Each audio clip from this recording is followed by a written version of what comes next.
ചുറ്റുപുറം ചെവിയുണ്ട് തൂണു പോൽ കാലുണ്ട് ചൂലു പോൽ വാലുള്ള കൊമ്പനാണ് കളിക്കൊമ്പനാണ് കുട്ടനാണ് തുമ്പിക്കയ്യനാണ്. നിങ്ങളുടെ എന്താ ഉദ്ദേശം? എന്തുദ്ദേശിച്ചിട്ട് ഈ വേദിയിലേക്ക് കടന്നു വന്നിരിക്കുന്നത്? അതെന്താ സംസാരിച്ചത്? അവള് പാട്ട് പാടിയത് അത് ഞാൻ അഭിനയിച്ച് കാണിച്ചത്. ഇവിടെ വന്ന ഏത് സിംഗറുടെ ഭർത്താക്കന്മാർക്ക് ഇത് പറ്റും? നമ്മളെ റിസൾട്ട് പുറകെ അറിയിക്കാം. നിങ്ങൾ ഇറങ്ങാം. അല്ല അത് നീ പാടിയത് തെറ്റായി. നീ പാടിയത് ഞാൻ പാടിയതാണ്. നിന്റെ പാട്ടിന്റെ മിസ്റ്റേക്ക് ആണ്. നിങ്ങൾ എന്തോ അഭിനയിച്ചത്? എന്തോ അഭിനയിച്ചത്? നിങ്ങൾ എന്തോ ഇവിടെ കിടന്ന് കാണിച്ചത്? എന്തോ ഇവിടെ കിടന്ന് സാഹിബിനെ കാണുമ്പോൾ കവാത്ത തുറക്കണം. എന്തോ ഇവിടെ കിടന്ന് കാണിച്ചത്? നിങ്ങൾ തുമ്പിക്കൈ എവിടെ? നിങ്ങളെ തുമ്പിക്കൈ എവിടെ? തുമ്പിക്കൈ എങ്ങനെ കാണിക്കണത്? തുമ്പിക്കൈ കാണിക്ക് തുമ്പിക്കൈ തുമ്പിക്കൈ പറഞ്ഞു കാണിക്കാൻ. നീ നന്നായിട്ട് പാടിയത്. ഇങ്ങനെയാണ് നന്നായിട്ട്.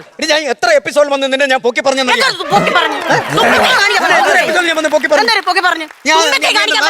നിങ്ങൾ അഭിനയിക്കാൻ വന്ന അഭിനയിക്കണം.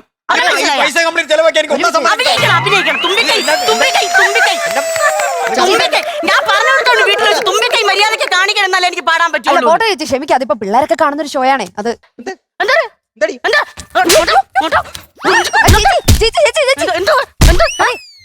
നീ എന്റെ ഭാര്യയെ പിടിക്കുന്നത്.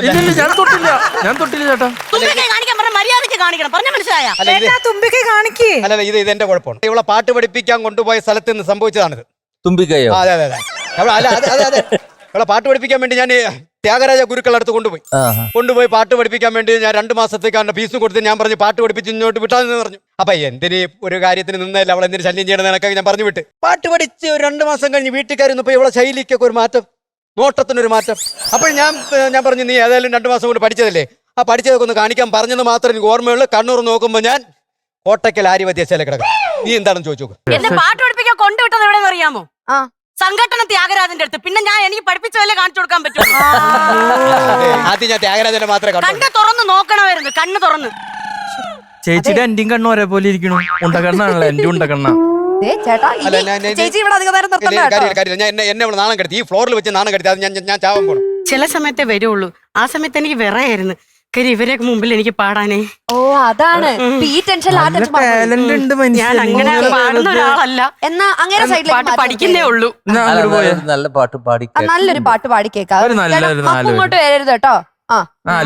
4 മോഹം കൊണ്ടു ഞാൻ ദൂരേതോ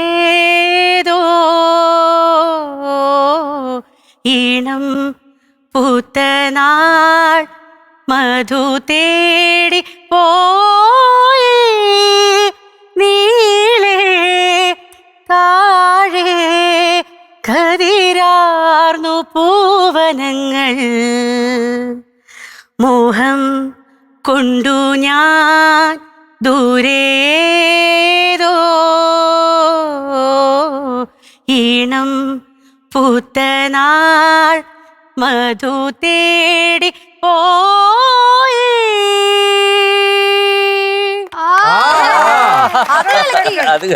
സാർ ഞങ്ങൾക്ക് ഇനി ഇവിടെ ഇരിക്കാമല്ലോ. ഇനി ഇവിടെ ഇരുന്ന് ഇവരുടെ ഇടയിൽ നിന്ന് കുറച്ച് പാട്ടൊക്കെ പഠിക്കാനുള്ള ഒരു അവസരം ഉണ്ടാക്കി തരാം.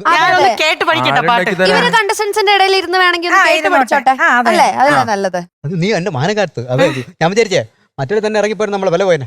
ഈ 2 പേര് പാടിയപ്പോ പേടിച്ചിരിക്കാണ്. നമുക്ക് തന്നെ എന്തൊക്കെയാന്ന് പറഞ്ഞാൽ ഭയങ്കര സ്നേഹ കേട്ടോ. എന്റെ ഭാര്യയാണ് ശ്രദ്ധിച്ചോണം. അതെ അല്ല അവരെന്തിനാ ശ്രദ്ധിക്കുന്നേ? അവരൊന്നും ചെയ്യൂല. അല്ലല്ല അവരെ ശ്രദ്ധിക്കാനില്ല. നിങ്ങളെ ആഭരണം ശ്രദ്ധിച്ചോണം. കാത്തു കളിയാണ്. അതുകൊണ്ടാണ് പറയുന്നത്. പൊക്കി പറഞ്ഞല്ലേ. ഓക്കെ ഞാൻ എവിടെ നടക്കില്ല. അവിടെ ഗ്രൂമേഴ്സ് ഇരിക്കുന്നതാ. പിന്നെ അവര് മാത്രം പഠിച്ചാ പിന്നെ എനിക്ക് പഠിക്കണ്ട. ഇത് നൈസായിട്ട് സുമി ചേച്ചിനെ ഒഴിവാക്കിയിട്ട് അവിടെ പോയി ഇരിക്കാനുള്ള പരിപാടിയായിരുന്നു. ഇവര് 2 പേരുടെ ഹസ്ബൻഡ്സ് ഒന്ന് വെളിയിൽ തങ്കുചേട്ടനെ അടിക്കാൻ വെയിറ്റ് ചെയ്യാം.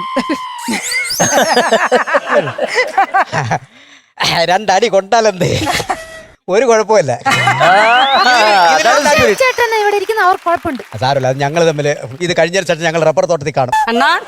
എന്തോന്നു ഞങ്ങൾ റബ്ബർ തോട്ടത്തിൽ വീട്ടിലോട്ട് വാ.